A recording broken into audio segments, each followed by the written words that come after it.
sejam bem-vindos aí também, ok? Exato. Vamos lá, pessoal. Boa noite a todos. A gente vai fazer mais uma edição aqui pela Associação Brasileira de Treinadores com o tema Extra Quadra. Hoje a gente traz aqui para conversar um pouco sobre a preparação física com o tema do Brasil para a Tailândia, né?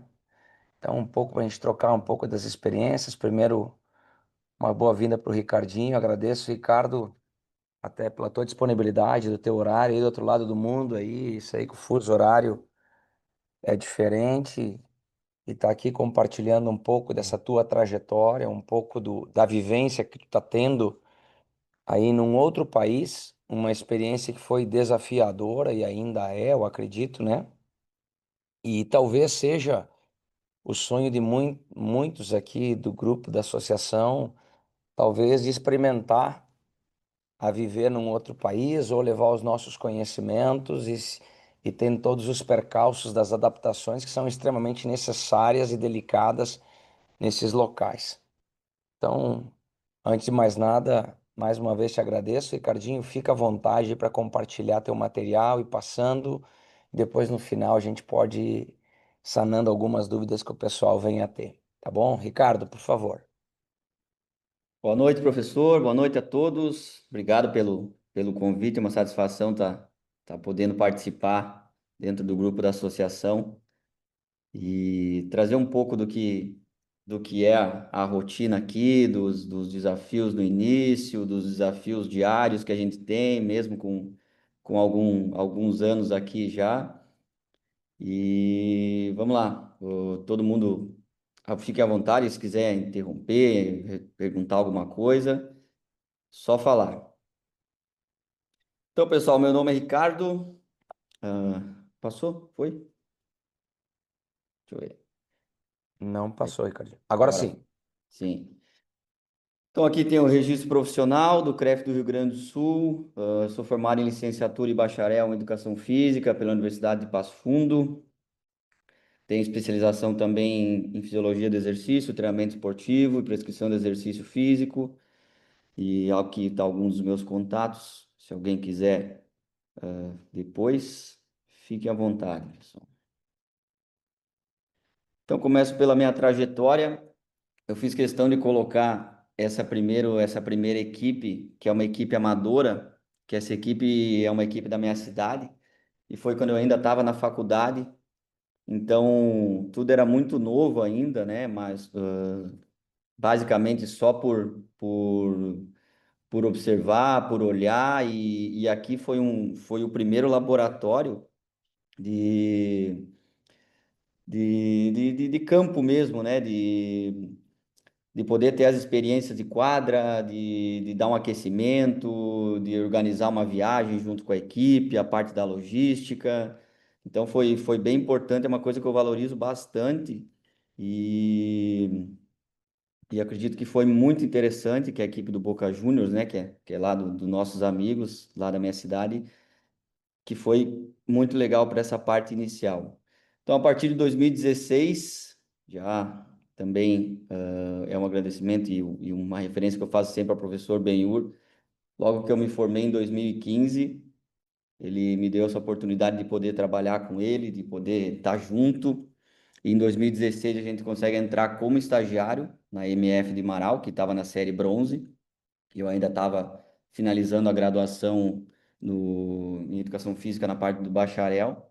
E a partir de 2017 já efetivamente na parte da preparação física. Então aqui, desde a série bronze, passando pela série prata, até chegar na série ouro, foi uma experiência muito boa, muito enriquecedora, tanto profissionalmente, pessoalmente, e, e também foi uma escola muito grande que tem e que levo sempre, e que formou até chegar na Soeva, né? A Soeva, a partir de 2020, uma equipe já que disputava a Liga Nacional, um desafio maior, uma outra experiência que, infelizmente, a expectativa era muito grande, mas ninguém imaginava que logo ia chegar a pandemia, né?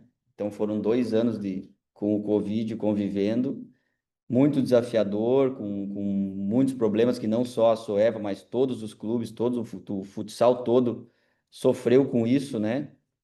Mas de outra forma, são situações que surgem e que levaram a gente a ter um crescimento da mesma forma profissional e pessoal muito grande.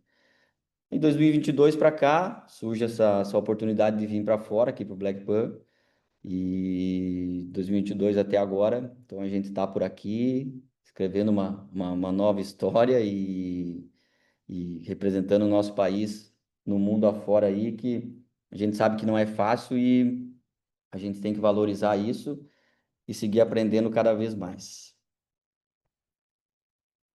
Então, primeira coisa que a gente começa falando são com alguns dados importantes que a gente precisa saber antes de querer sair, né? Então, o profissional que tem esse pensamento, que tem essa ideia, não adianta a gente querer e a hora que a oportunidade aparecer não tá preparado, né? Não tá pronto com o mínimo possível. Então, passaporte, né? Com um mínimo de 6 meses, de validade, as questões da vacinação sempre em dia, né? Porque isso é uma coisa que em quase todos os países é exigido, alguns países vacinas específicas, por exemplo, aqui para o sul-americano entrar no país, ele tem que ter a vacina da febre amarela, que através da vacina da febre amarela tem que preencher um formulário de saúde, e isso eles são muito rigorosos, porque teve o ano passado,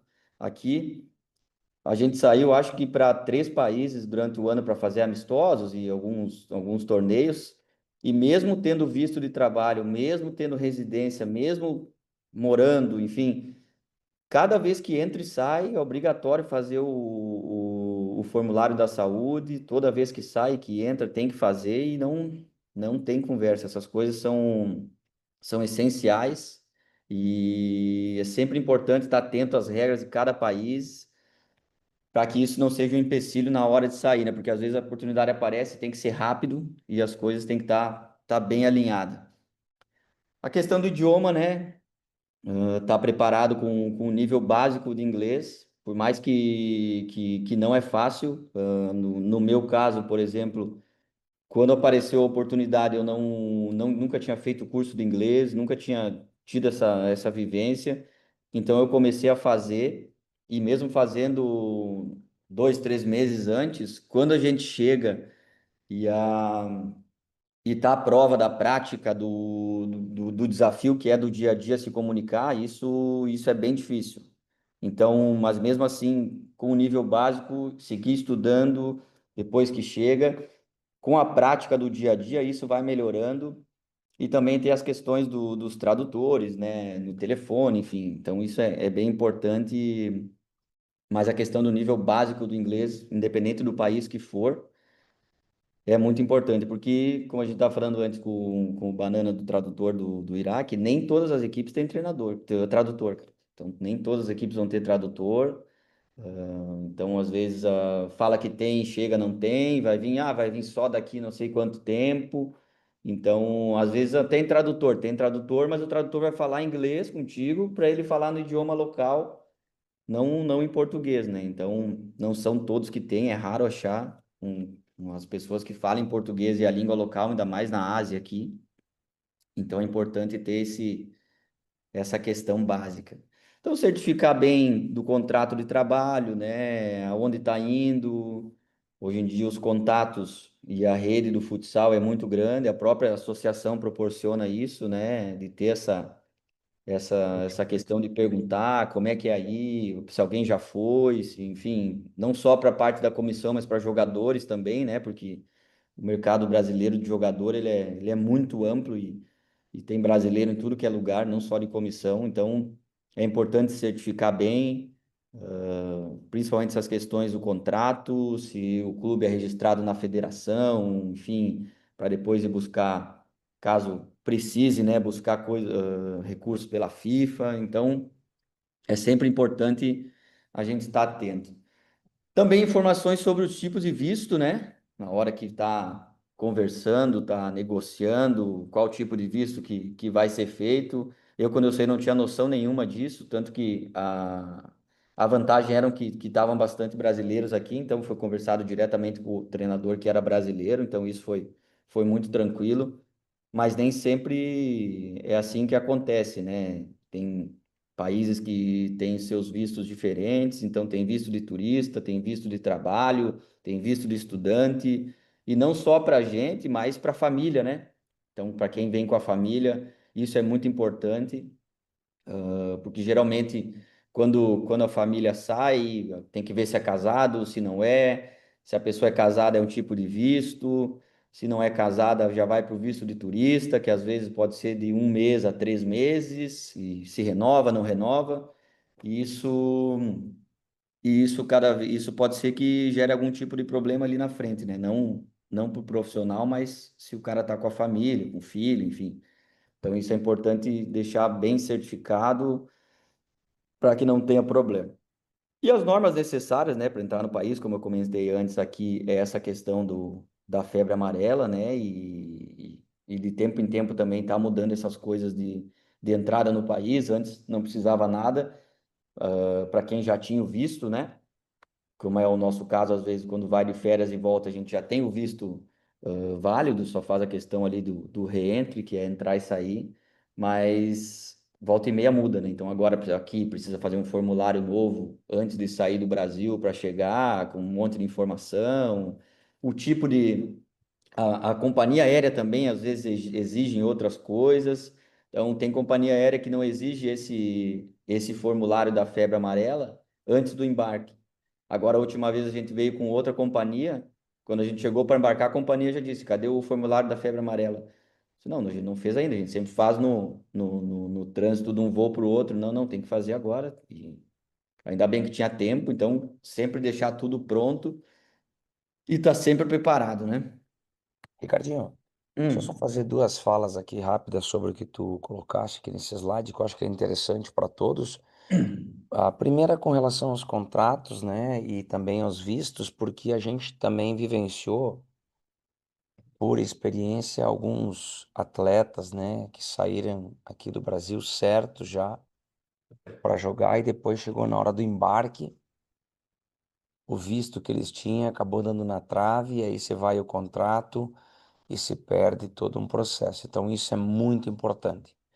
E um outro elemento que tu abordaste aqui com relação ao tradutor, porque alguns clubes, eles às vezes te oferecem um salário sabendo que você vai se virar total, tu vai conseguir se comunicar. E se a pessoa diz, Sim, não, eu contrato o tradutor, a pessoa tem que entender que ele vai ter que contratar alguém para te traduzir, e isso vai encarecer para a equipe. E às vezes a equipe não quer bancar essa pessoa.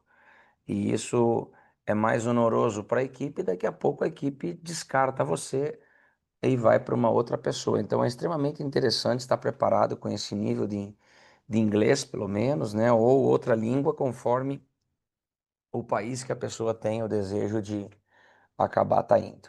Obrigado, Ricardo. exatamente. E uma questão sobre o tradutor. É muito difícil achar por quê?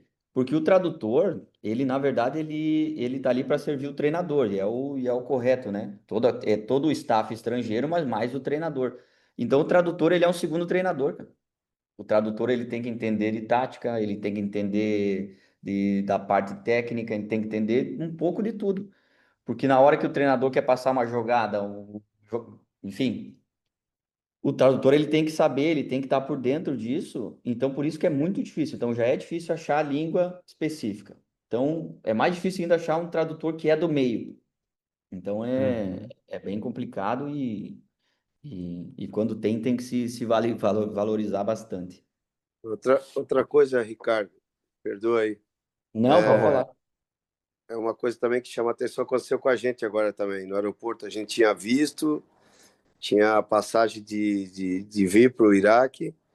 Chega na hora de embarcar, cadê a passagem de volta? Não tinha. Daí a gente falou, não, Exatamente isso. a gente tem contrato, visto de trabalho, tudo a gente apresentou. Tivemos que ligar para o diretor, se tiver que mandar uma passagem de volta, tipo, mesmo que seja fictícia, Fake, fake. senão a gente não embarcava. Exatamente. Exatamente, isso é uma coisa importante, eu não lembrei exatamente.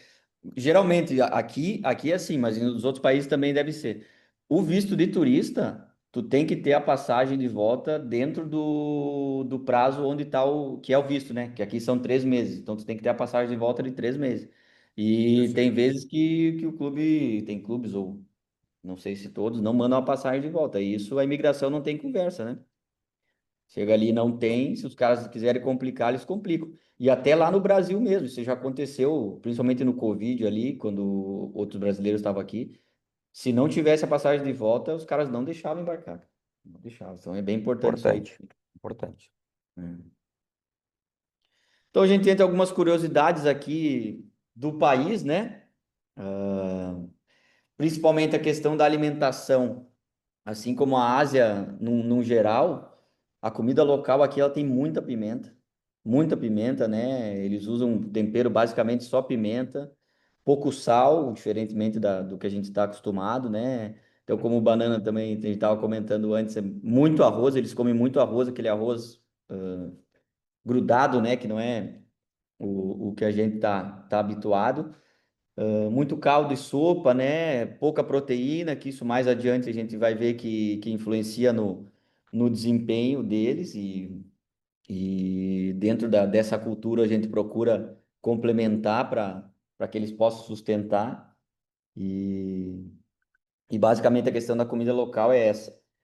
Mas mesmo assim, como aqui tem muito estrangeiro, é um país que o turismo é o carro-chefe, né? Tem muito supermercado internacional, tem muita loja de conveniência, tem uma loja de conveniência aqui que é o 7-Eleven, que a cada esquina tem uma. Então nessa lojinha tu consegue ter tudo que tu precisa, questão de tem fruta, tem alimento congelado que faz na hora, enfim, tem pão, essas coisas básicas a gente sempre acha. Mas se, por exemplo, o estrangeiro chega aqui, o brasileiro no caso, e quer ter uma alimentação igual ao do Brasil, não tem problema nenhum, consegue achar todas as coisas fácil. Claro que o valor é um pouco mais elevado de algumas coisas, né? Mas é uma coisa que, principalmente nós aqui, eu e a minha esposa, a gente preza muito por isso, que é a questão de se alimentar bem, de fazer esse investimento, porque a gente está do outro lado do mundo, está muito longe, a gente não sabe como é que é as questões, às vezes, enfim, precisa alguma coisa de saúde, não é a mesma coisa do que a gente está no Brasil, então isso é uma coisa que a gente preza de se alimentar bem, de ter uma boa qualidade de vida nesse quesito para poder estar bem para desempenhar as funções do dia a dia, né? Mas basicamente a alimentação. Tem muito brasileiro que já se acostumou com a comida daqui. Então, aqui no clube, por exemplo, todos os dias tem comida, né? Tem alimentação. Antes do treino, a gente sempre deixa algum lanche ali para eles fazerem. E depois do treino, como a gente treina de manhã, depois do treino tem um almoço, mas tudo na comida local, né?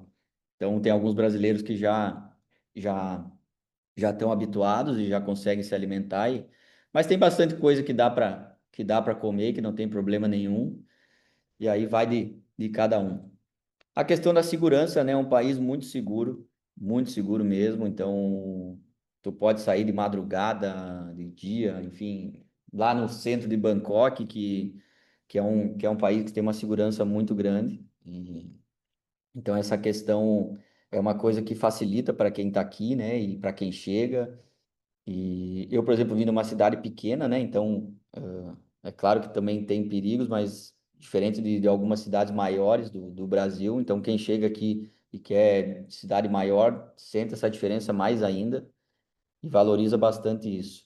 A questão do lazer, né? Que como o turismo é o que manda no país aqui, então tem bastante lugar legal para ir, para conhecer, e mais adiante a gente vai ver a questão do calendário, então te possibilita isso também às vezes, e também é uma coisa importante às vezes ligar um pouco e aproveitar essas coisas que são oportunidades que tem que dificilmente se não tivesse aqui viria, né?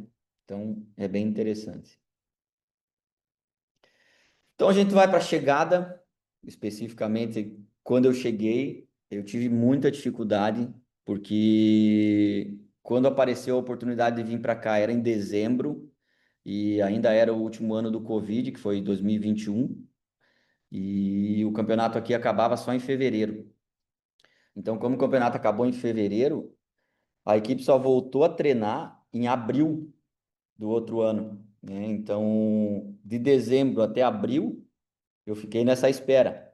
Então, só que não tinha data. Vai quando? Vai em março, vai em meio de abril, final de abril, maio.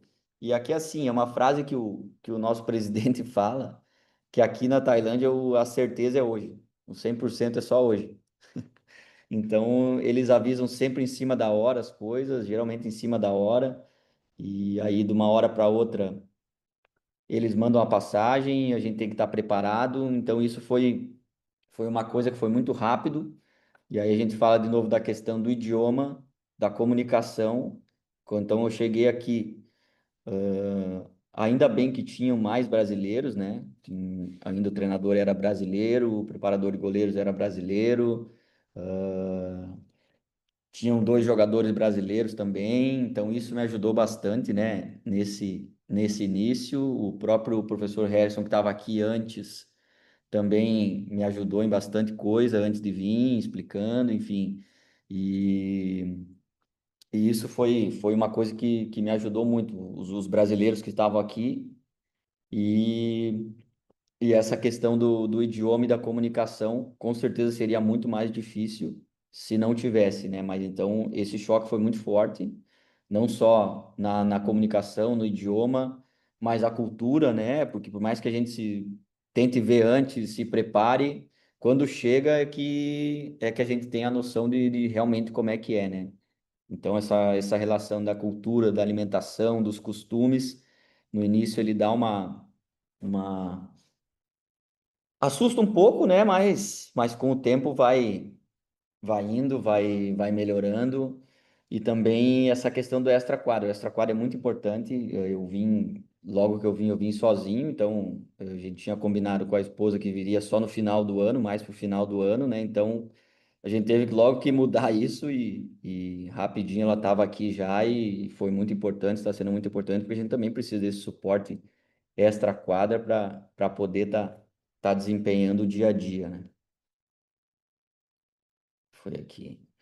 Agora a gente entra um pouco nas rotinas, né, que a gente tem do dia a dia aqui, mais especificamente no treino.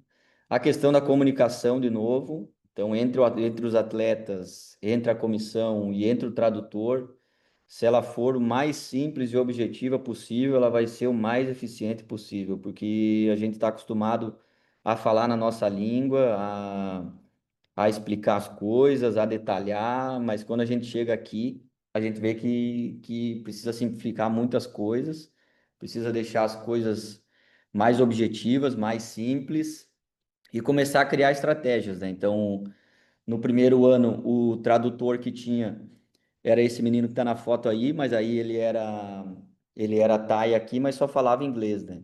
Então eu tinha que falar inglês com ele para ele falar na língua local para o restante do grupo. Então, são os dois países que tem o tailandês e tem os jogadores brasileiros.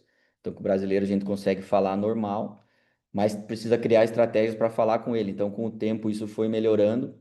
Mesmo a partir do segundo ano, quando chegou um tradutor que falava português e falava bem, esse menino ele continuou no clube.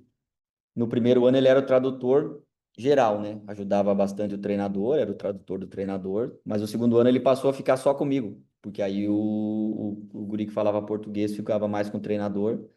Então isso foi bem interessante, porque me fez que eu precisava evoluir muito no inglês para falar com ele.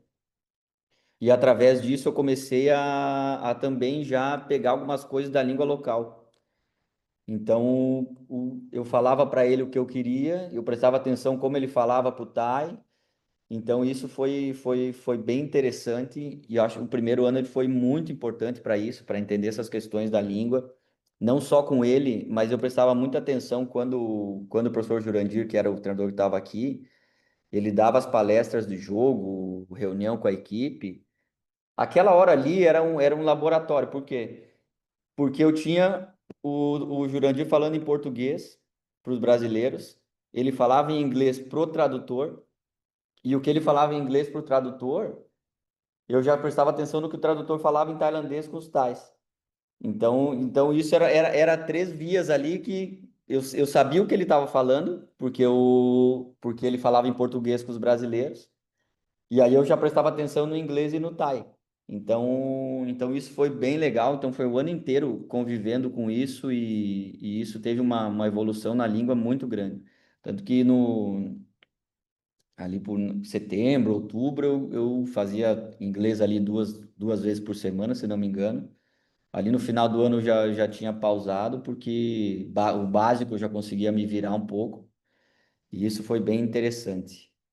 Outra coisa bem importante aqui, que chega na questão da cultura, é a relação do atleta local, que é o Thai, e com o brasileiro, né? Porque como a gente é brasileiro para brasileiro, a gente precisa tratar todos iguais, né? Então, isso é bem importante, é uma coisa que alguns notam, né? Porque isso não tem nada a ver, mas pode ser que alguém pense, porra, é brasileiro com brasileiro, o brasileiro ele não cobra, o brasileiro ele fala diferente, enfim. Então isso é bem interessante e a gente tem que estar preparado e tá tratando todos da mesma maneira para que tenha um bom andamento no dia a dia. E outra coisa importante também, criar os nossos meios para começar a entender o ambiente, né? Uma coisa que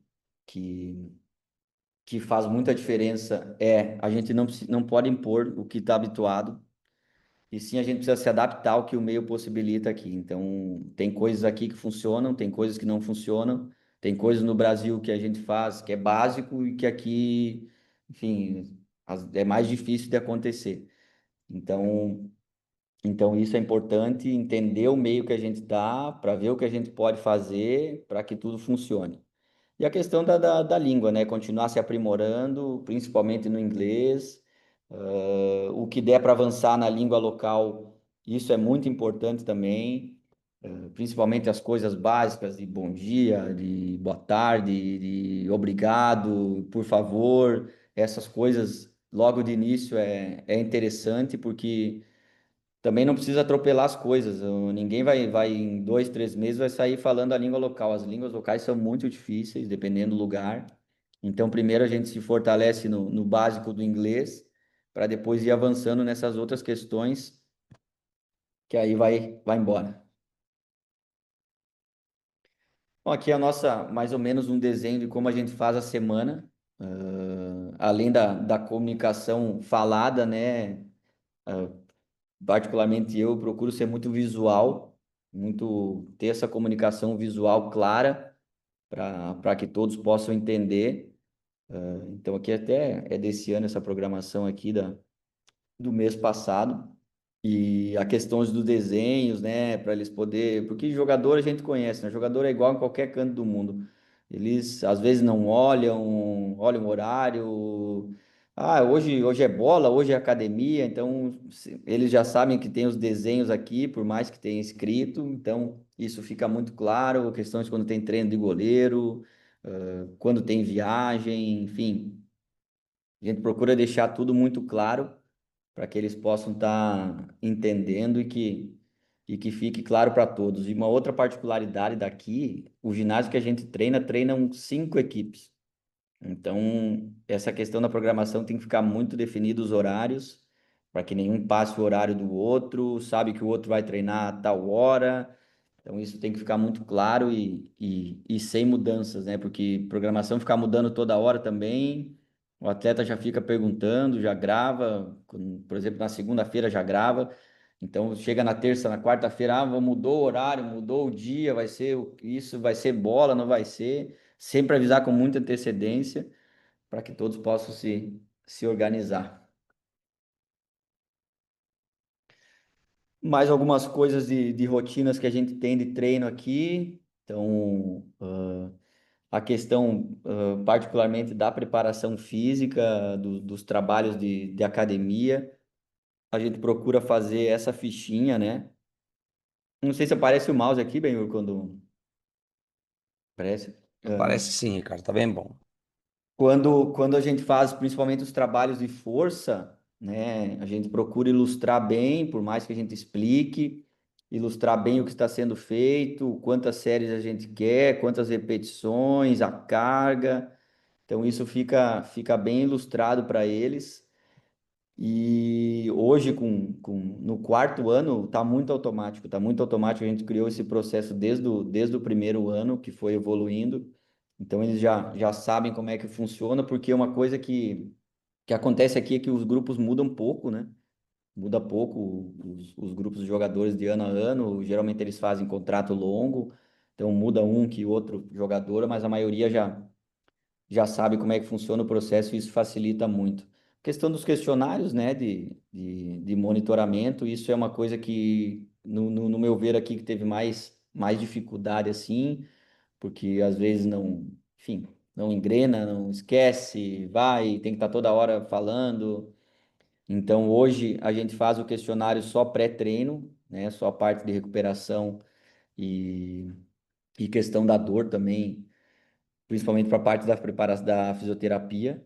Então, também é interessante essa questão. Também até para montar o questionário é um pouco mais difícil, porque a gente precisa botar em 3 línguas, né? Precisa botar em inglês, precisa botar em português e precisa botar em tailandês. E se tu for para o tradutor, pro aplicativo do tradutor, muitas coisas ele traduz que não tem nada a ver com o que tu está dizendo. Então a gente precisou todas as perguntas fazer diretamente com o tradutor aqui, para ele fazer, organizar o questionário e aí dar andamento.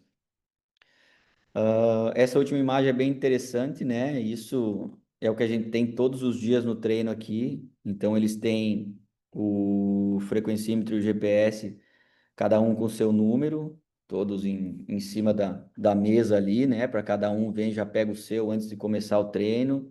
A questão do whey da creatina, que foi uma coisa que a gente implementou, que já tinha aqui antes de eu chegar, né, com o professor Harrison, e a gente deu continuidade, porque como eu comentei antes, a alimentação deles tem muito pouca proteína, então isso impacta na recuperação, impacta no ganho.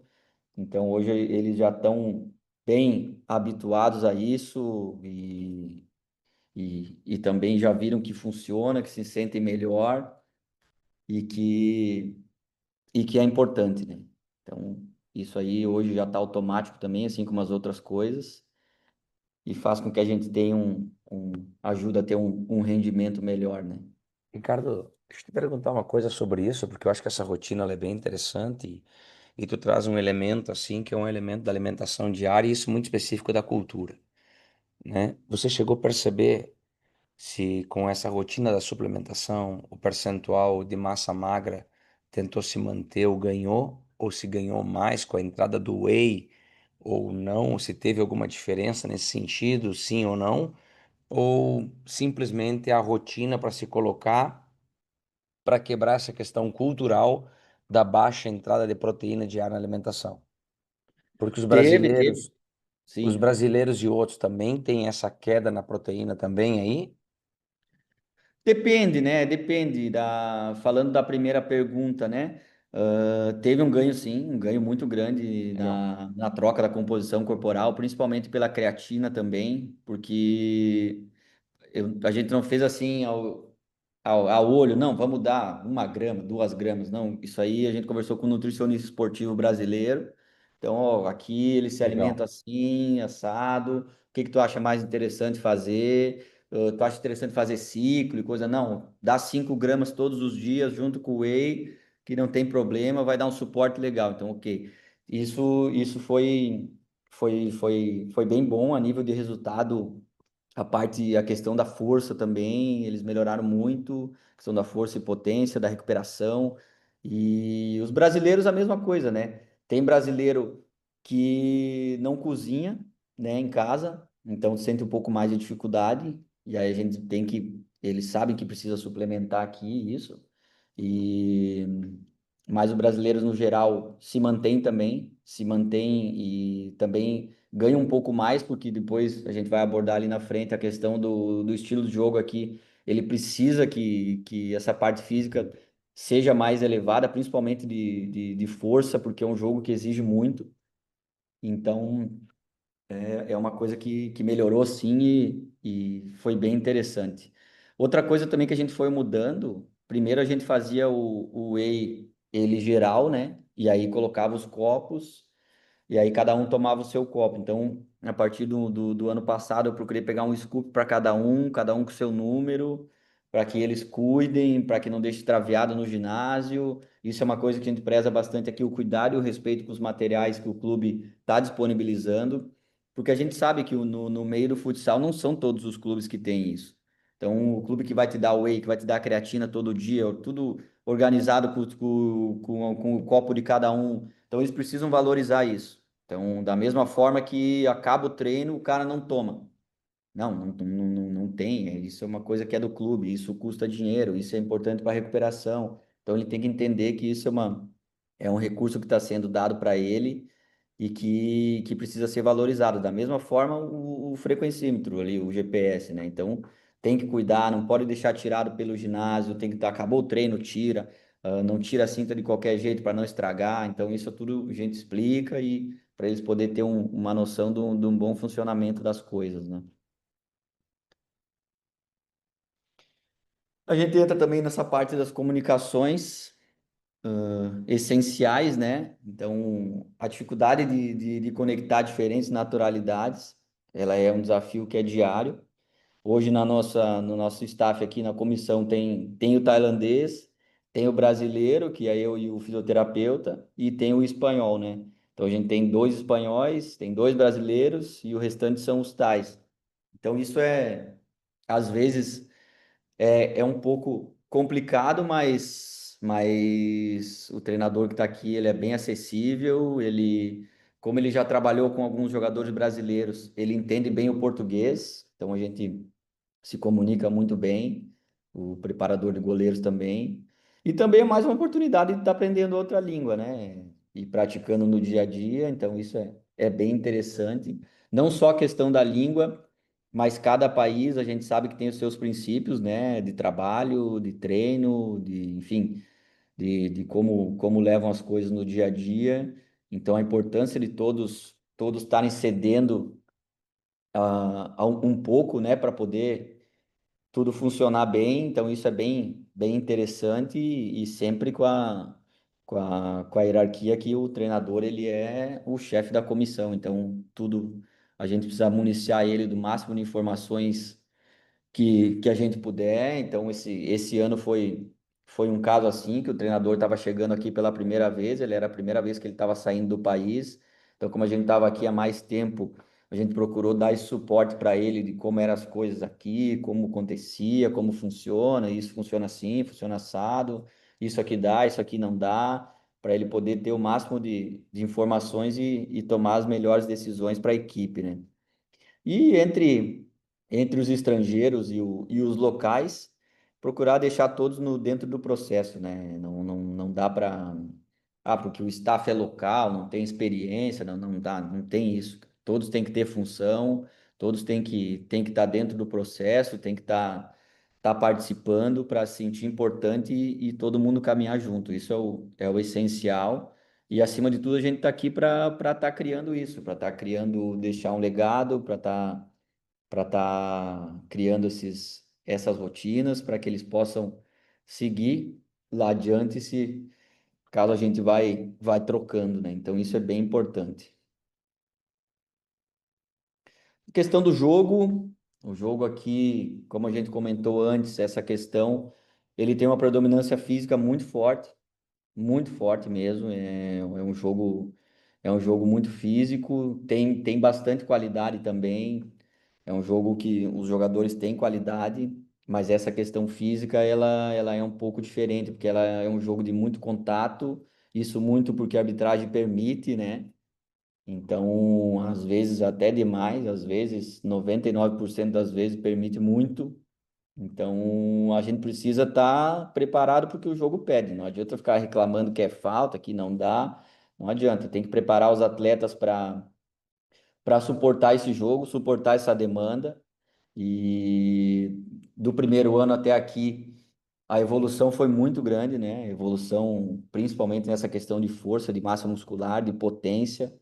E isso é uma coisa que, particularmente, eu preconizo muito, porque essas capacidades elas vão potencializar todas as outras. Então, além do que o modelo de jogo do treinador exige e que a gente precisa dar esse suporte, a gente precisa deixar eles preparados porque a liga permite, né? Então, isso é bem interessante e fundamental para que funcione bem. A questão da alimentação e da hidratação, isso aqui algumas coisas que a gente deixa no vestiário básica, né? Dependente do horário do jogo. Então, muita água, porque aqui é um país tropical, né? Então é calor o ano inteiro. O ano inteiro, a maioria dos jogos é mais de 30 graus. Então, tu imagina dentro de um ginásio quente. Teve ano aqui que a gente teve jogo às 3 da tarde, então é muito quente mesmo. A questão da umidade também. Então, essa questão da hidratação, da alimentação, de ter esse suporte de água de coco, de isotônico, de água, enfim, de fruta, muita fruta, né? A questão do carbogel também durante o jogo. Então, isso é fundamental e a gente não pode deixar de ter esse suporte para poder desempenhar bem durante os jogos. Outras coisas do jogo também, como o grupo, ele é um pouco mais elevado dos jogadores. Geralmente a gente tem um grupo que fica fora, então vão 14, o grupo tem 20 atletas ali. Então, esses atletas que ficam fora, a gente busca compensar da melhor maneira possível. Como que a gente cria aqui? No mesmo dia do jogo, por exemplo, o jogo geralmente. Aqui nunca tem jogo de manhã, então o jogo ele é sempre a partir das 13h30. A primeira rodada é às 13h30. O primeiro horário é às 13h30. Esse ano, né? Então, no mesmo dia do jogo, os atletas que estão fora, eles treinam aqui ou aqui no ginásio, ou a gente vai para academia para poder compensar essa carga de que eles estão fora, né? Nos jogos fora de casa também, quando é possível, a gente leva todos, né, para poder ter essa compensação na cidade também que vai jogar. Então, isso é bem interessante para que não se desequilibre muito as cargas e, por exemplo, no dia que é folga, ter alguém treinando. Não, vai ter o estímulo no mesmo dia do jogo, para que no dia do descanso todos descansem igual, para começar a semana novamente. A fórmula de disputa também aqui da liga é diferente, né? São pontos corridos, não é mata-mata, né? Não tem playoff. Então, faz com que cada jogo seja uma final, independente do nível do adversário. Então, isso é bastante importante para o planejamento e para que a gente possa atingir os resultados. Outra particularidade da nossa equipe, que nesses 4 anos que eu estou aqui, em cada ano a gente jogou num ginásio diferente. Então, como é uma equipe nova, a equipe foi criada em 2020 na segunda divisão, em 2020 já subiu, aí 2021, primeiro ano de primeira divisão, chegaram os brasileiros, né, na comissão, e aí a gente teve de lá para cá, cada ano a gente joga num ginásio diferente, e apenas um turno, meio ano, a gente treinou no lugar que a gente jogou, que foi o ano passado. Então a gente treina em outro ginásio para jogar em outro ginásio. Então isso é uma coisa que, no meu ver, aqui muda muito pro atleta, né? Porque o atleta ele se habitua onde ele treina, para onde ele joga. Então é uma coisa que é um obstáculo a mais aí que a gente tem que estar superando e melhorando. E a logística para jogar em casa, né? Então hoje, para nós jogar em casa, a gente precisa viajar 4 horas e meia, de 4 horas e meia a 5 horas. Então, se o jogo é no sábado, a gente já viaja na quinta de noite. Então, a gente treina aqui em Bangkok, né, que é onde a gente treina e todos moram.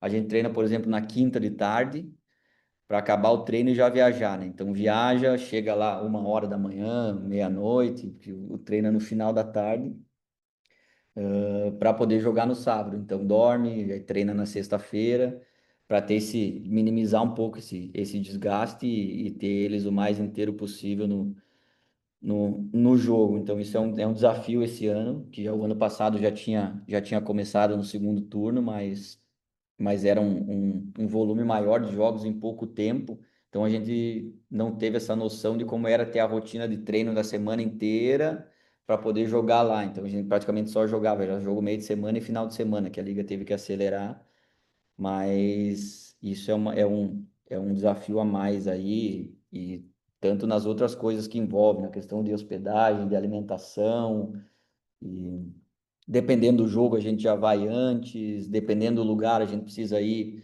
para uma cidade que é mais perto e ficar um dia a mais e já ir direto pro nosso jogo em casa do que voltar para cá e viajar de novo. Então, essas questões de logística, a gente precisa pensar bem para poder minimizar os desgastes e ter um bom desempenho.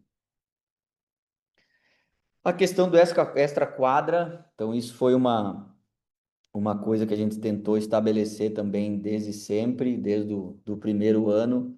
Isso aqui são alguns slides do material que a gente deixou aqui, que a gente fez para eles sobre a importância do sono, a importância da hidratação, a importância da nutrição, né?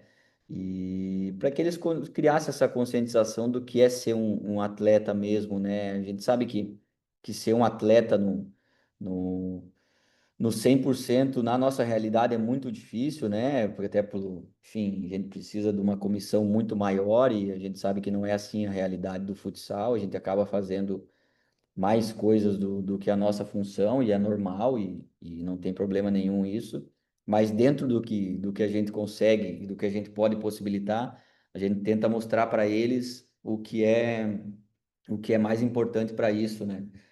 Então, essas questões de sono básica, de alimentação, de hidratação e tentar colocar rotinas que funcionem, né?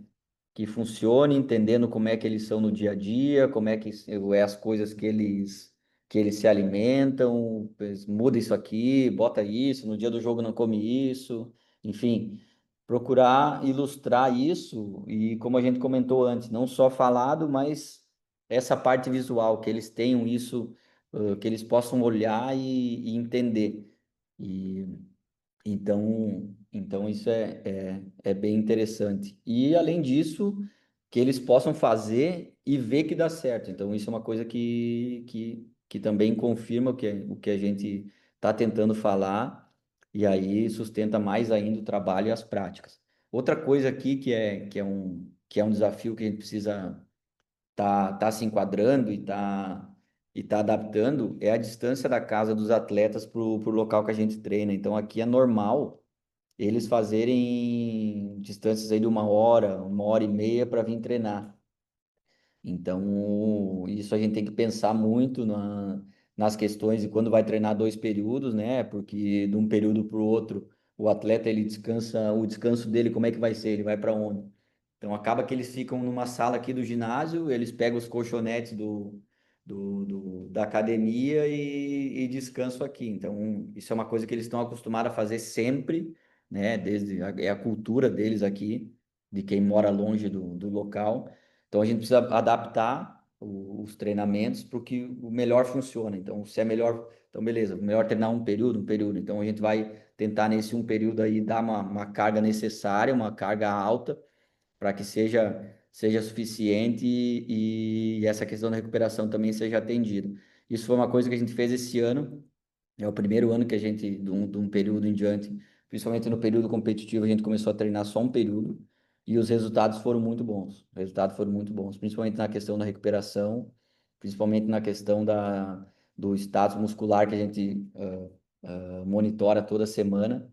Então, a gente estava vendo que com alguns tipos de treinos e de programas de mais volume, estava um pouco mais lenta essa recuperação, estava um pouco mais difícil. Então, a gente conversou com a comissão e procurou qualificar mais o trabalho, né? Reduzir o volume e dar as intensidades necessárias para que suportasse no jogo. E o resultado foi bem bom. Então agora a gente segue esse modelo. Claro que em períodos preparatórios se aumentam os volumes, né? Normal. Isso a gente também vai no limite até onde dá.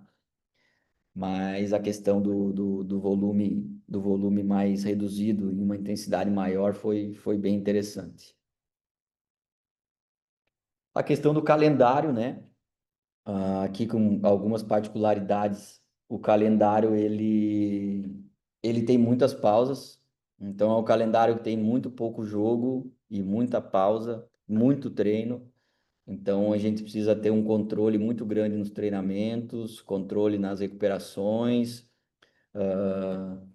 essas questões que é raro a gente ver principalmente no Brasil, como é um volume alto de jogos. Aqui a gente tem muita intertemporada, né? Então, esse ano, por exemplo, já teve duas, que é quando acabou o primeiro turno aqui em julho, até voltar dia 9 de agosto, a gente é uma tradição local, quando acaba o primeiro turno, a gente todos os times dão alguns dias para os atletas descansar, né? Então a gente para uma semana aqui, aí depois já volta com uma carga maior para poder voltar para o segundo. E agora essa segunda pausa, que foi o último jogo agora dia 30 de agosto, a gente tem um mês de setembro inteiro sem jogo, né? Que é agora. Então, para novamente ali uma semana, volta com uma carga maior, né? Para poder dar esse suporte para esses 8 jogos finais aqui, que é quando acaba a liga. Aqui o calendário está de maio a novembro, que foi quando começou a liga, mas a gente se apresentou final de fevereiro, né? Geralmente a gente se apresenta final de fevereiro, março.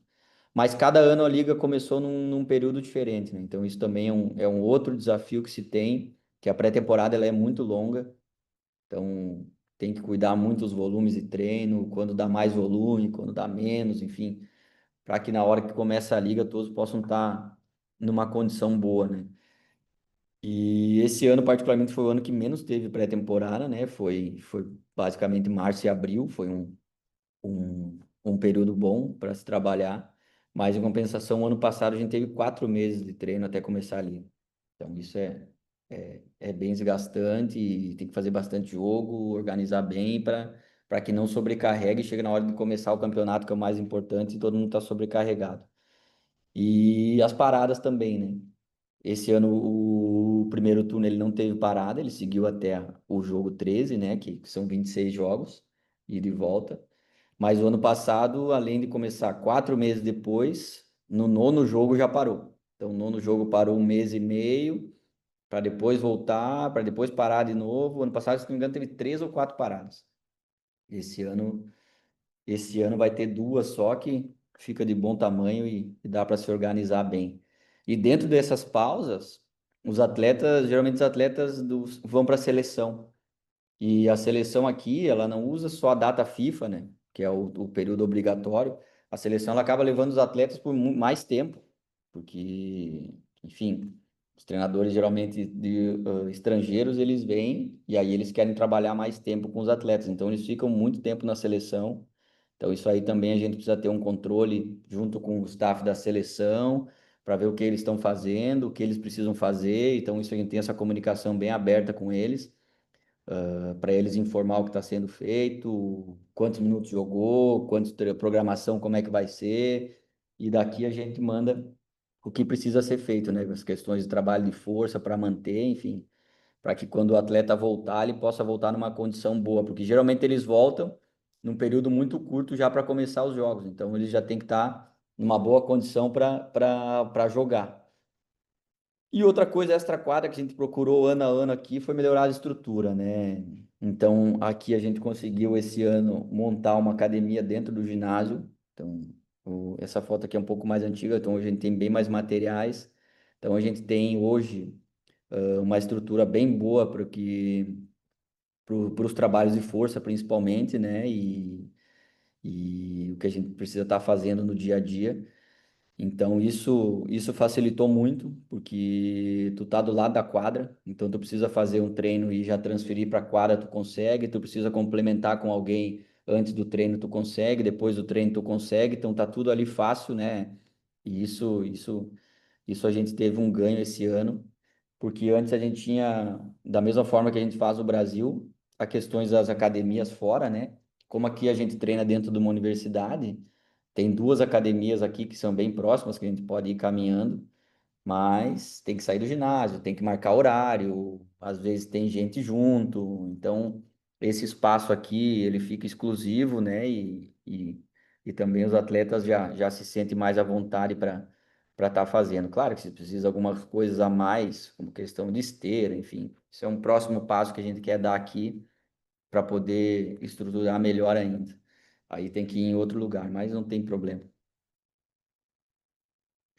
A parte das avaliações, né, e dos controles que a gente busca ter, como a gente está aqui dentro de uma universidade, a gente tem alguns laboratórios que a gente pode usar, que é a questão aqui do isocinético, essas outras duas avaliações de força de adutor e abdutor e as questões de VO2, a gente consegue fazer no centro de treinamento da Tailândia mesmo, né, que é da seleção.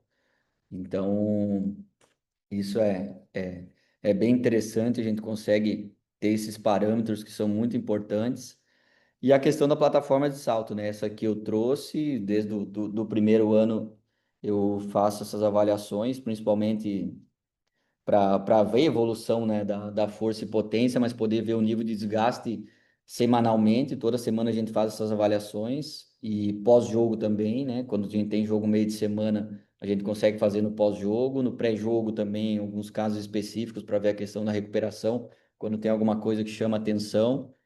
Então, isso é bem interessante para a gente poder estar estruturando melhor o trabalho e dando um melhor prosseguimento, né? A questão do isocinético importantíssima no equilíbrio muscular, né? No equilíbrio e desequilíbrio muscular.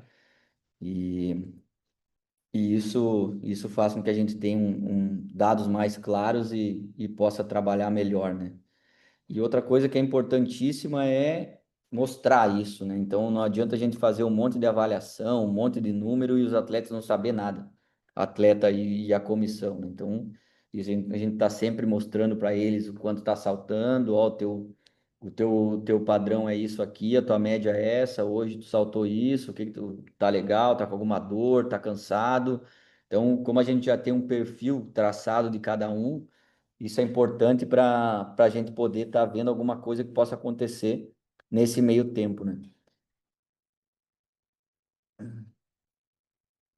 Então, aqui algumas coisas dos resultados, né? Aqui os resultados do salto contra movimento, que é a média de cada um. Então, cada atleta ele salta 3 vezes. Então, esse número aqui é a média dos 3 saltos que a gente tem, que pode ser, que a gente consegue configurar para ver o nível de desgaste e o nível de evolução, né? Então, aqui a gente tem a média do grupo em outra cor e a média de cada um. Isso a gente tem os números do ano todo e pode tá comparando ele com ele mesmo sempre, para quando possa aparecer algum dado mais diferente, a gente está atento e já vê o que está acontecendo.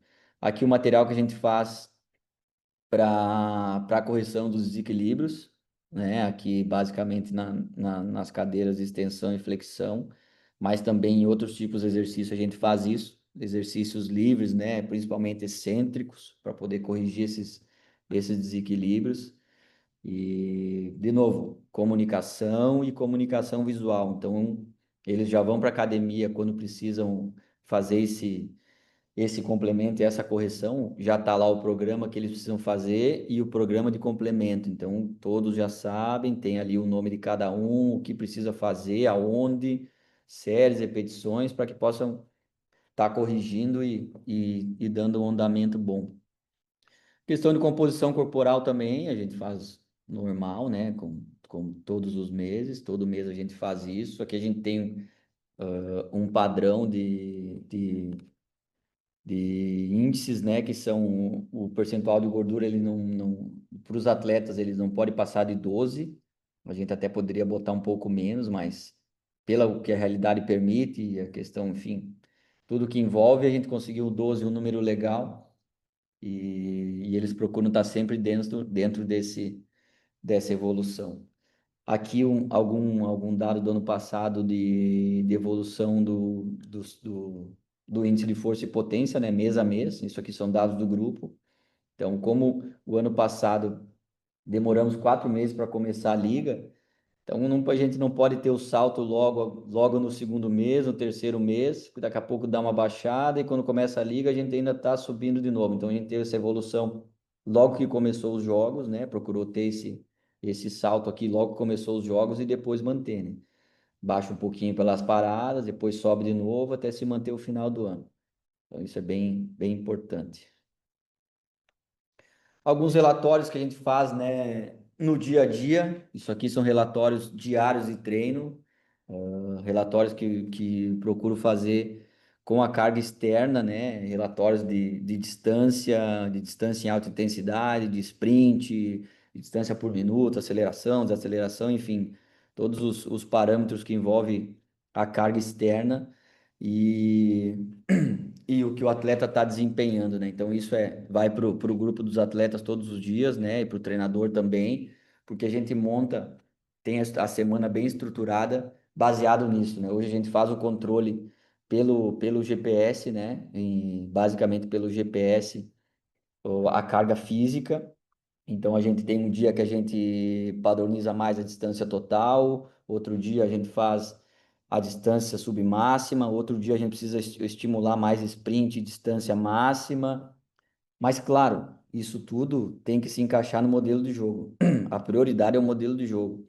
Então, o que o treinador vai trabalhar, o que está planejado para o jogo, vai preparar para o jogo ou não, vai trabalhar mais tecnicamente, vai trabalhar mais taticamente, enfim, isso tudo tem que estar alinhado e a gente tem que entrar com essa parte física para que tudo se encaixe, né? Às vezes, se não atinge no treino, precisa complementar alguma coisa. Então, a gente trabalha bastante assim nesse controle de cargas. Hoje a gente faz o controle basicamente pelo GPS para poder ter esse resultado baseado nas métricas de jogo que eles têm no jogo. Então, isso é bem importante também, uma coisa que está trazendo muitos bons resultados e está bem interessante. Isso aqui era do ano passado, que a gente também fazia isso e aí já fazia um parâmetro dos dados de cada um em relação à média geral, né? Então, o amarelo estava mais ou menos na média, o vermelho estava um pouco abaixo e o verde estava ok. Então, a gente fazia esse dado aqui. Além disso aqui também frequência cardíaca, né? Que o dispositivo dispõe para a gente ter o máximo de informação possível para tomar decisão e ter uma noção de se está acontecendo alguma coisa fora do normal. Os relatórios de jogo, né? Também. Essa parte aqui é a mesma coisa, né? Da carga externa, do que é produzido no jogo por cada um, a questão do tempo jogado. Isso aqui foi do último jogo agora que a gente jogou. E junto com isso, a parte técnica do scout, que é definida pelo treinador o que ele quer que colete, o que ele acha interessante. Então a gente usa um programa que é o Video Observer, que é um programa que eu gosto bastante, que esse ano ficou de minha responsabilidade fazer, como no Brasil normal já é para nós, né? Mas teve alguns anos aqui que o outro treinador fazia, que era o treinador brasileiro também fazia essa parte, que ele gostava de fazer pós-jogo. Então a gente faz esse aqui no pós-jogo, durante o jogo mesmo, né? E os outros auxiliares também têm outras métricas ali que ele pede para poder dar todo esse suporte, né? Então, isso é bem interessante. Isso da mesma forma vai todos para os atletas têm essas informações para poder também se comparar, ver como é que tá, e isso é bem interessante. Alguns relatórios também mensais e semanais, né? Quando é necessário, a gente também procura fazer questão de minutos que trabalha, questão de sessões, de carga de treino. Como eu falei ali, esse ano a gente está controlando a carga basicamente pelo GPS, então a gente não está controlando a PSE depois do treino, a gente está fazendo mais a questão da carga interna mesmo ali, da carga externa e está tendo um resultado bem interessante, né? Mas a gente pega mais a parte da recuperação antes e relaciona com a carga que ele produz no treino. Como a gente já está há um tempo e conhece mais os atletas, a gente tem esse, pode ter esse feeling um pouco maior por conhecer o tempo, né? E a questão da semanal também, né?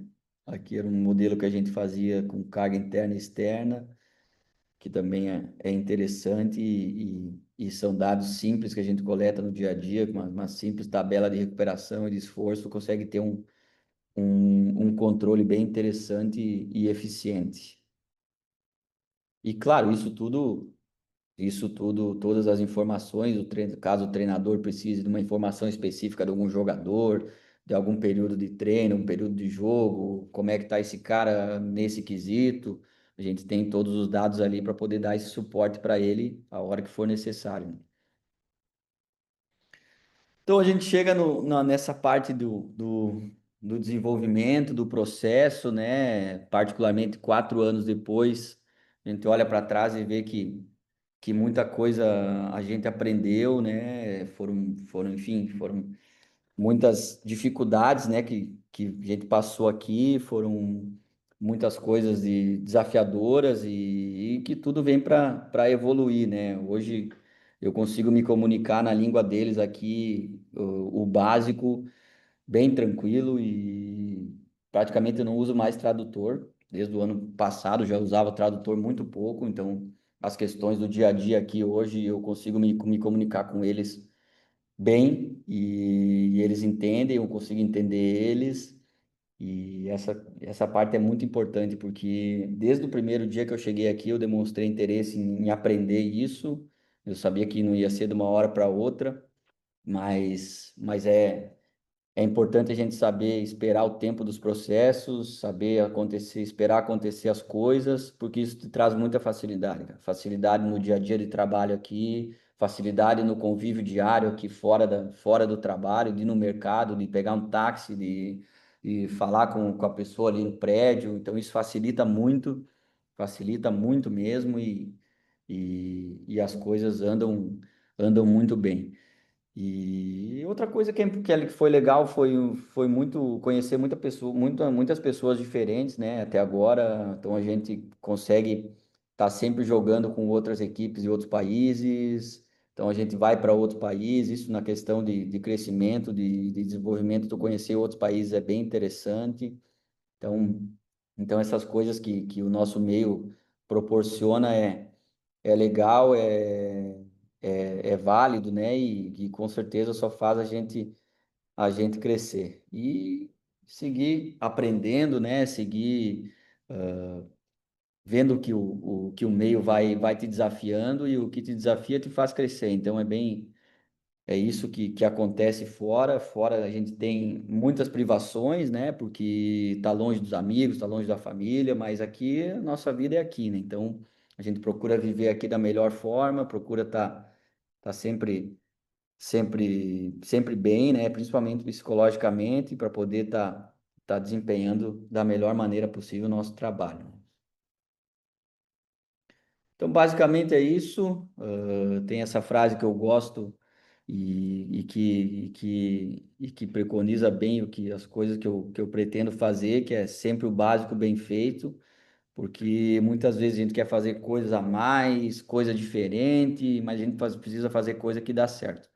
Então, talvez uma coisa nessa realidade vai dar certo, em outra não, mas entender os contextos, entender onde a gente está inserido e fazer as coisas básicas bem feitas, ela vai ser eficiente, principalmente questões de princípio de treinamento. Hoje a gente vê a rede social muito forte com exercício mirabolante, com faz isso, não faz aquilo, mas a gente sabe que o treinamento esportivo ele é um só, a gente precisa seguir os princípios, precisa seguir o que está fundamentado para poder dar resultado e render.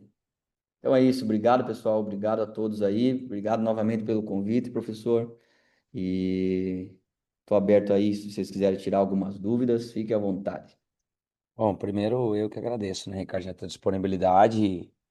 Eu acho que o relato sempre é muito importante porque algumas pessoas acham que é só comprar o bilhete e embarcar, né? E tem vários contextos. A gente já teve relatos de atletas, por exemplo, que da mesma forma que foi, voltou, até pela relação da comida, não suportava o treino, e tu traz uma relação muito interessante desse cuidado aí com o whey. O Vandré fez uma pergunta aqui, Ricardinho, se os atletas locais quer fazer você mesmo, Vandré, a pergunta, o que é que eu faço aqui? Posso fazer? Ok, o André pediu se os Oi, oi. atletas. Eu faço, eu faço. Vai Eu lá, vai faço, lá até porque então.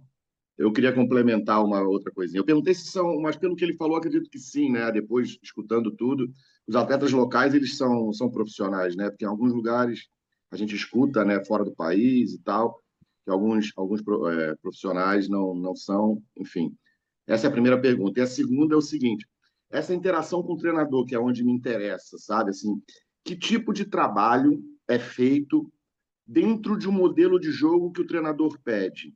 Que tipo de no aquecimento, o trabalho de transição, de contra-ataque é você que faz, é o treinador que faz, enfim, esse lado um pouco mais treinador, mas que querendo ou não tá junto aí na parte da parte física. Eu acho que é interessante para nós treinadores também entender isso fora daqui. Parabéns aí, tá, meu amigo? Parabéns. Obrigado, professor. Obrigado pela pergunta aí. E a primeira pergunta sobre eles são bem profissionais, eles são profissionais sim. Isso foi muito desde o primeiro ano que o professor Jurandir estava aqui, o professor Harrison, o Gustavo também, que era o preparador de goleiro. Aqui tem uma cultura que, conversando com os brasileiros que jogaram aqui há mais tempo, eles achavam normal chegar atrasado, deixar as coisas em qualquer lugar. Então, desde que chegou os brasileiros aqui no primeiro ano, eles procuraram já mostrar e cobrar, né, essa questão do profissionalismo, do horário, e principalmente com os estrangeiros, né, que estão nas comissões, isso é importante porque eles estão sempre cobrando isso e fica interessante porque eles cumprem. Então, eles são profissionais, sim, e a gente procura estar cobrando sempre para que não baixe a guarda, né? E a questão do modelo de jogo, isso vai de treinador para treinador, né, André? Porque dependendo, por exemplo, o Jurandir fazia algumas coisas, o treinador espanhol tem outro modelo, enfim. O que eu tenho que dar é o suporte para ele. Se ele precisa que eu faça os trabalhos de transições, a gente faz. Mas, particularmente esse ano, é conversado tudo com ele. Então, ele pergunta: ó, quanto tempo eu posso fazer? Qual tipo de atividade a gente faz hoje? Então, como eu comentei antes, a gente tem a semana bem estruturada para dar dois picos de carga, por exemplo, na terça e na quarta, a gente joga sábado. Na terça e na quarta, a gente dá as cargas altas. Na quinta-feira, a gente já diminui um pouco o volume, mas também trabalha com intensidade alta. A segunda-feira, quando é um retorno de folga, já é um trabalho um pouco mais, não que seja leve, mas é um trabalho mais de jogo, assim, não tanta transição e coisa. Então, a gente tem os dias bem definidos.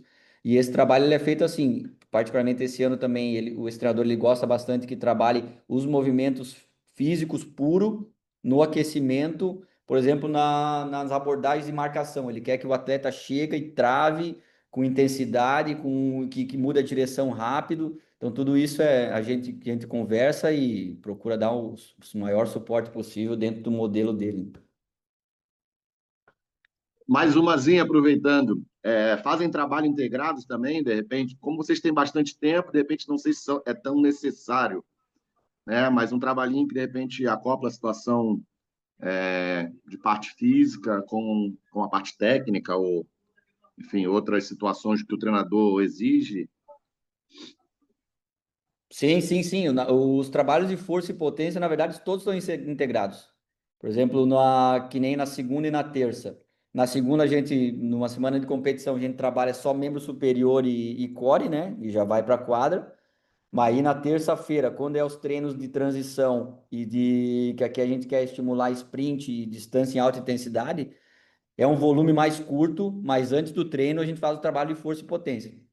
Então faz o trabalho de força na academia ali e já transfere para a quadra na mesma sessão. Claro que não num volume normal, como se tu fizesse uma sessão de academia só ela, né? Como se fossem dois períodos.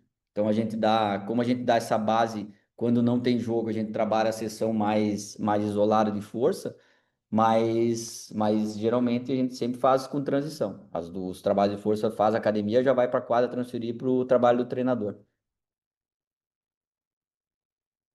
Show, meu amigo. Obrigado, tá? Sucesso. Um Beleza. Valeu, abraço. igualmente, professor. Obrigado. Obrigado, Vandré, aí pelas perguntas. Está aberto aí se mais alguém quiser fazer algum questionamento aí. Valeu, Saldanha. Obrigado também aí.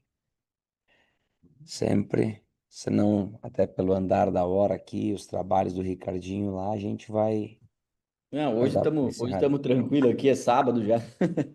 Boa noite. Aqui, professor Jorge. Acabei de fazer a licença Pro da CBF.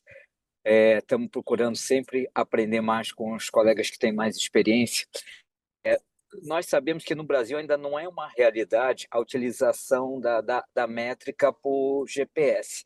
Então, a minha pergunta é o seguinte: considerando a experiência de vocês, essa modificação, vamos botar assim, mais atualização do que uma modificação, porque eu creio que não deve ter sido tão radical essa modificação. Se confirmar os trabalhos que já existiam ou se essas métricas começaram a trazer novas informações e começou a haver uma mudança mais específica em relação ao treinamento. Obrigado. Obrigado, professor, tudo bem? Eu acho que sim, eu acho que sim. Eu acho que essas métricas hoje no futsal realmente a gente vê pouco, né? No futebol ela está mais do que comum e na minha opinião é uma coisa que os clubes deveriam investir nisso. Os clubes deveriam investir nisso porque isso traz rendimento, isso traz resultado e isso qualifica o trabalho. Não que as coisas que estavam sendo feitas e são sendo feitas sem isso não vale, não é isso.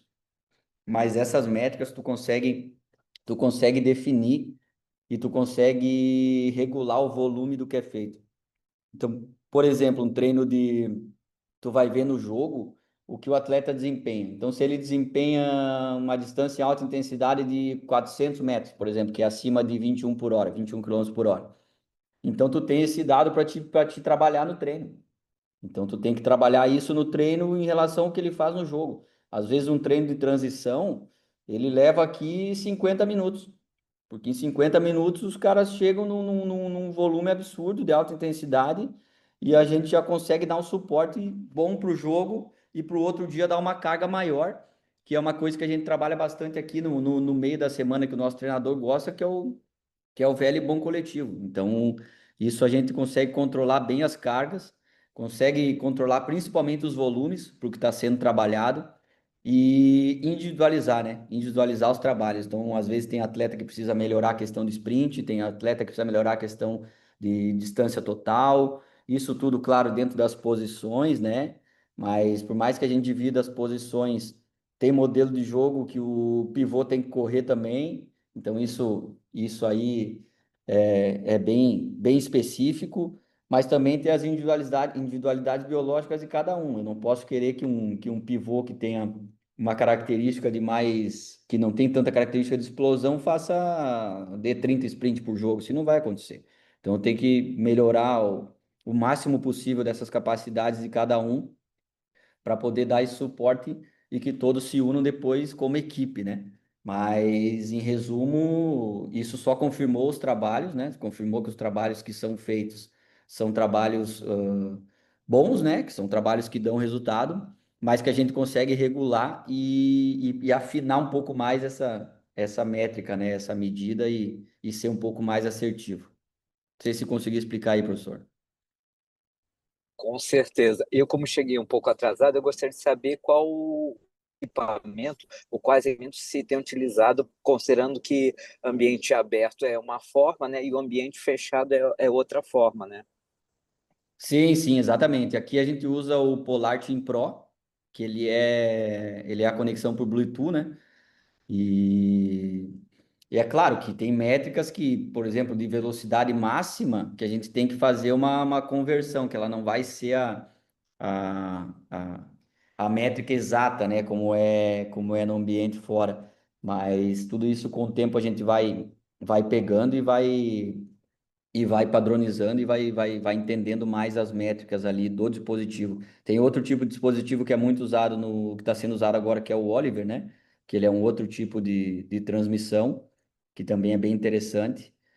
E volto a falar, é uma coisa que eu acredito que todos os clubes que tiverem condições precisam investir nisso, porque isso é qualificar o trabalho, qualifica a modalidade, com certeza só tem a evoluir com isso. E perto do que a gente vê de investimento às vezes, isso aí é, por exemplo, é o custo de um jogador, vamos dizer assim. Claro. Então, vai do clube aceitar em investir ou não, e que eu acho bem interessante. Ricardo, só para mim poder complementar o professor Jorge também, eu lhe encaminhei pelo WhatsApp, professor Jorge, aí um trabalho que a gente acabou fazendo junto Ah, esse ano, exatamente. numa publicação, usando alguns dados que o Ricardinho havia me encaminhado. Ali também tem as especificações também do equipamento. Mas o que vale dentro da sua pergunta, por que a gente fez esse trabalho com as métricas do Ricardo? Porque a gente começou a perceber que os volumes das distâncias percorridas, bem como as intensidades, elas têm crescido, né? A gente pode estar hoje verificando as questões do salão. O salão é muito diferente do que a gente viu na década de 80, 90, início dos anos 2000. Então, o salão hoje está muito mais intenso. E a gente está agora, eu começo, se tudo correr bem, na semana que vem, um outro trabalho com a utilização dos dados da seleção feminina, encaminhado para mim pelo professor Caio, que é o preparador físico, e depois com a seleção brasileira masculina, pelo professor Mauro Sandri, os dados deles utilizados, tanto no que o Brasil ficou campeão mundial, para a gente poder também ter essas métricas de jogo e poder estar identificando essas relações. O que a gente tem percebido, sim, que como a intensidade subiu e o tempo de treino se manteve naquela relação de uma hora e meia aí, os volumes, os volumes trabalhados são maiores do que a gente havia encontrado, por exemplo, em idos de 2006 a 2010. Então, a ferramenta ela é muito interessante, como o Ricardo disse, para poder dar um acompanhamento. Daqui a pouco nós não está trabalhando simplesmente no achismo, aquele atleta acho que fez isso ou percorreu aquilo, ali não vai mentir. E eu acredito também, Ricardo, que com o tempo esses equipamentos devem vir a baratear, né? Como era a questão do GPS não, do frequencímetro uma vez, desculpem, né? O frequencímetro uma vez era uma raridade e era caríssimo. Hoje você compra frequencímetros por 80, 90 reais, né? Hoje você consegue colocar daqui a pouco um frequencímetro no teu time aí, com investimento de 4.000 reais, você coloca todos os atletas com frequencímetro para um treinamento. Já o investimento para um Team Pro ou para um Oliver, o investimento é um pouco mais salgado, mas como o Ricardo disse, é um processo de evolução, é um processo de compreensão, de valorização daquilo que está sendo feito, né? Pela preparação física e, ao mesmo tempo, para tentar potencializar a resistência do atleta e minimizar os riscos da redução da vida útil do atleta. Não, e outra coisa importante, né, professor, complementando, isso não só para preparação física, né? Tu vai ver no final do ano, tem os relatórios que a gente faz aqui anual, tu vai ver o desempenho real do jogador. Então, o jogador vai dizer, eu joguei, eu corri, então vamos ver, tu correu quanto? Aqui tu correu ou tu não correu? Tu correu. Aqui tu não correu, então como é que tu não fala que tu correu? Então, isso é bem interessante também para a questão da Achismo. direção poder, exatamente, poder ter dado real do que o atleta fez durante o ano No e futebol de campo, pegaram no pé do Pedro exatamente em relação exatamente, a esses detalhes. Eu estou lendo do livro exatamente. também do Sérgio Adriano, que também é mais uma bibliografia, né, nesse sentido de da gente ter mais conhecimento e estar mais preparado para, vamos botar assim, nesse momento, para nós é nova tecnologia. Dentro de, sei lá, 5 anos, vai ser o contrário. Quem não tiver está obsoleto. Então, é por isso que é Exatamente. Perfeito. tão importante. Eu também sou árbitro de futsal, porque o professor eu tenho que estar a par dos dois lados, né?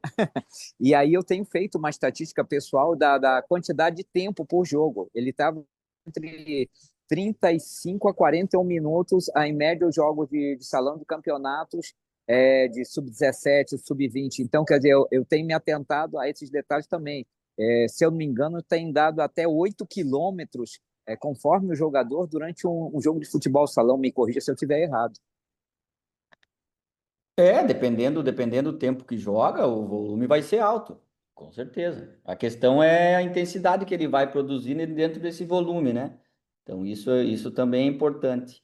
E outra coisa também que é interessante com esse monitoramento das cargas pelo GPS é assim, a gente combina com o treinador, ó, essa atividade vai ser 8 minutos, 10 minutos, enfim, um exemplo. Se a gente vê que dentro de 5 minutos os caras já atingiram uma intensidade boa, já, enfim, já está começando a baixar, a gente já para, ó, parou 5, vamos fazer mais uma, vamos fazer mais duas. Então, essa definição a gente consegue ver ali em tempo real também, se precisa mais ou tem que parar, entendeu? Claro que a gente nunca vai dizer para parar, a gente só vai dar informação para o treinador, aí fica tudo na mão dele. Se, se, se o treinador achar que tem que fazer mais, se sobressai sempre o modelo do jogo, mas a gente está sempre dando a informação do que a gente precisa fazer e esse ano aqui, principalmente, está bem interessante essa questão, a gente está conseguindo ter um controle bem interessante. Uma coisa que eu queria mostrar aqui bem rapidinho também, deixa eu ver se eu consigo aqui, do treino, que para o treinador é bem legal, quer ver? Aqui, deixa eu botar aqui. A gente consegue pegar por atividade. Ué, cadê o polar? Por atividade, o que é feito. Quer ver? Então, por exemplo, aqui, essa aqui é a sessão de hoje. Tá aparecendo aí a tela? Sim, Tá aparecendo sim, tá aparecendo sim. Então, aqui é a sessão de hoje. Ó. Aqui tem as 3 atividades que foram feitas. Hoje a gente fez, como a gente está numa sessão uma semana de preparação, a gente simulou um jogo hoje. Então, era um coletivo de 4x4. Então, o aquecimento foi 15 minutos. Então, dentro do sistema aqui do equipamento, eu consigo, por exemplo, eu clico no aquecimento. Então, aqui eu tenho a distância que cada um fez no aquecimento, quantos sprints, a intensidade que eles deram aqui. Para o treinador também, se ele quiser ver nos trabalhos que ele fez, eu vou para o 7x7 aqui que ele fez aquecimento antes do jogo, o que cada um fez também. Por exemplo, o treinador criou uma atividade de 2-1, 3-2, ele quer ver quanto gerou de carga nos atletas. Tem atividade por atividade para poder estar vendo também separado o que foi, né? Então aqui o 4x4 normal. E aí o monitoramento também em tempo real faz com que a gente faça que as mudanças, né? De, ó, professor, esse aqui precisa treinar um pouco mais, esse aqui precisa complementar, pode deixar ele um pouco mais, não precisa trocar. E aí isso aí dentro do que ele tá de objetivo, ele vai vai adaptando durante o treino, né? Isso é importante também. BNB, Oi, não entendi, professor. esse gráfico todo seu é BNB, alguma coisa assim que eles falam agora, Não, forma de esse aqui é o sistema mesmo do Polar, né? Esse aqui é dentro do Polar mesmo. E os relatórios de treino eu faço no Numbers aqui, né? Que é que fosse o Excel do Mac, né? Aí fica tudo aqui. Ó. Fica tudo aqui. Depois, se quiser complementar, tem sessão por sessão aqui. Ó. Todas as sessões de treino estão aqui. Aí esse aqui também a gente faz e vai embora. O professor Jorge deve estar falando do Power BI, né, professor Jorge? Isso, Power BI é. Mas então tá, muito legal aí. Ricardo, mais uma vez te agradeço em nome da associação a tua disponibilidade. Eu acho que a ideia era exatamente essa, mostrar um pouco desse processo como um todo, mostrar um pouco dessa necessidade, desse envolvimento, esses cuidados todos aí que se tem, a importância, a seriedade que se tem em você conseguir chegar até um ambiente externo e dar sequência. E aqui da associação, além de te agradecer, ao mesmo tempo de desejar aí um sucesso na tua caminhada aí, continue sendo essa pessoa maravilhosa que és aí e sempre iluminada. Ok? Gratidão, obrigado a todos aí pela presença e participação de cada um aí. Valeu. Obrigado, Obrigado, professor. Valeu. Obrigadão aí também. novamente pelo convite, por tudo e fico à disposição aí se alguém depois na gravação ou quiser entrar em contato para alguma coisa aí, alguma questão. Estamos à disposição aí. Qualquer coisa é só mandar. Obrigadão novamente pelo convite. Valeu. Abração para todo mundo. Obrigado por acompanhar aí, rapaziada. Obrigado, Valeu, até pessoal. mais. Valeu. Um abraço. Obrigado, parabéns e sucesso. Valeu, sucesso, professor. Obrigado.